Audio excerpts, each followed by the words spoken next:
छत्तीसगढ़ के सुंदर गांव करनपुर में जहां अभी भी बिजली पूरी तरह से पहुंचती नहीं थी, वहां बूढ़ी औरतें एक भाग्यवान किस्सा सुनाती हैं सरकटी चुड़ैल का। कहते हैं ये चुड़ैल बिना सिर के रातों को गांव की गलियों में घूमती है, बच्चों को बहलाती है और जवान लड़कों को अपने पीछे दौड़ने पर मजबूर कर देती है। कहानी की शुरुआत होती है गांव की एक जवान लड़की चंपा से, जो अपने बूढ़े माँ बाप के साथ रहती थी। वो गांव की सबसे सुंदर लड़की थी, बहुत मेहनती और संस्कारी भी। गांव के ठाकुर का बेटा रघु उससे प्यार करता था, लेकिन दोनों की जाति अलग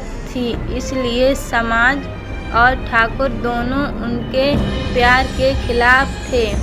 एक दिन गांव के बाहर पुराने पीपल के पेड़ के पास रघु और चंपा मिले। दोनों ने भागकर शादी करने की योजना बनाई, लेकिन उसी रात चंपा गायब हो गई। पूरे गांव में हड़कंप मच गया। अगले दिन उसकी लाश गांव के कुएं में मिली, बिना सिर के। गांव में मातम छा गया। चंपा की माँ पागल हो गई और रोते रोते मर गई। उसके पिता ने खुद को आग लगा ली, लेकिन कहानी है खत्म नहीं हुई। उस रात से गांव में अजीब घटनाएं होने लगीं। कभी किसी का जानवर गायब हो जाता, कभी किसी के घर में खून के निशान मिलते। एक रात गांव के युवक भोला ने देखा एक औरत सफेद साड़ी में बिना सिर के गांव के शमशान के पास खड़ी थी। उसके पैरों की दिशा उल्टी थी और उसके हाथों में एक जलता हुआ लाल दिया था। लेकिन जैसे ही वो पास गया, वो औरत हवा में उड़ गई और पेड़ पर जा बैठी। लोगों ने समझा ये सब वहम है, लेकिन हर अमावस की रात किसी न किसी की मौत होने लगी। गांव वाले ने पुजारी से संपर्क किया। पुजारी ने बताया कि ये सरकटी आत्मा उसी लड़की की है जो प्यार में मर गई, चंपा की। उसने कहा जब तक उसे अन्याय नहीं मिलेगा, उसकी आत्मा शांत नहीं होगी।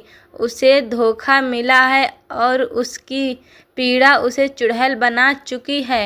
अब रघु की हालत भी गंभीर होने लगी। वह दिन पर दिन बीमार पड़ता गया।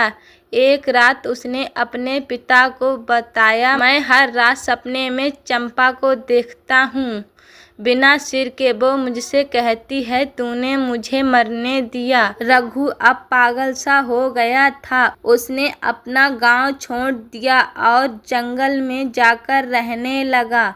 कहानी में मोड़ आता है जब गांव में एक तांत्रिक आता है, भैरवनाथ। वह कहता है कि चंपा की आत्मा को मुक्ति दिलाने के लिए उसकी अधूरी अंतिम क्रिया करनी होगी, लेकिन वो क्रिया सिर्फ वही कर सकता है जिससे वो सबसे अधिक प्रेम करती थी, यानी कि रघु।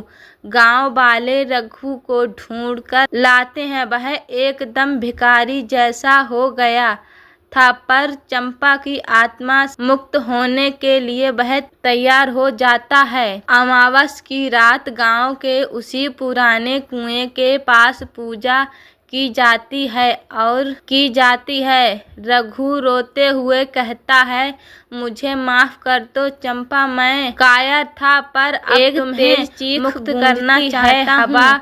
जैसे ही पूजा पूरी होती है, अचानक एक औरत की आकृति सामने आती है, बिना सिर की, लेकिन उसके पांव अब सीधे हो गए थे और वह हवा में विलंब हो जाती है। चंपा की आत्मा मुक्त हो गई थी।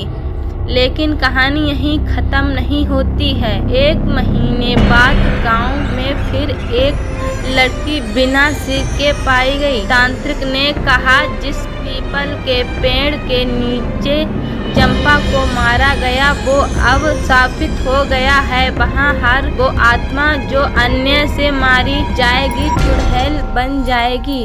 अब गांव वालों ने उस पीपल के पेड़ को काटने का निर्णय किया, लेकिन जब कुल्हाड़ी उस पेड़ पर मारी, पेड़ से लाल खून टपकने लगा। गांव के लोग डर गए। अब उस जगह चारों तरफ से घेर किया गया है, वहाँ कोई नहीं जाता। गांव में नियम बना दिया गया, शाम के बाद कोई भी उस ओर नहीं जाएगा। लेकिन कहते हैं आज भी अगर कोई उस पेड़ के पास जाता है तो उसे एक औरत की हंसी सुनाई देती है, बिना सिर की।